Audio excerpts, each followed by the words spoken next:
Bu kokozi mahsuloti juda ham xushtam, ajoyib ichimlik. Bu barcha yoshdagi insonlarga to'g'ri keladi. Kakao haqida ko'pchilik eshitgan to'g'ri, lekin uni foydali xususiyatlarini hamma ham bilmasligi mumkin. Kakao bu asosan Tiabroma daraxtidan olinadigan va yoniga ajoyib Xitoy tabobatiga mansub bo'lgan qizil qo'ziqorin aralashtirilgan. Agar sizda homiladorlikda toksikozlar qiynayotgan bo'lsa, kamqonlik bezovta qilayotgan bo'lsa, bemalol iching. Yoki bo'lmasam farzandingizda gijja parazit muammolar bo'layotgan bo'lsa, ishtahasizlik, injiqlik, betga cho'parlik holatlari, dangasalik alomatlari bo'layotgan bo'lsa, maktabga qiziqish, yo'qolish bo'layotgan bo'lsa, ozib ketish, ovqat yemaslik, chimsalik holatlari bo'layotgan bo'lsa, bemalol mana shu kokozi mahsulotimizni ertalab va kechki payt yarimtadan ajoyib issiq shokolad ko'rinishida damlab ichishingiz mumkin.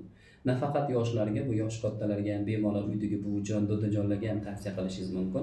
Chunki bu xotirani mustahkamlaydi, havo aylanishlarini sezmaydi, nima deydi, charchoq alomatlarini yo'qotib beradi, terini chiroyli qiladi hamda bosh miya mana chirepnoy davleniya degan narsani ko'pchilik eshitadi, ajoyib o'shani ham pasaytirish xususiyatlari bor.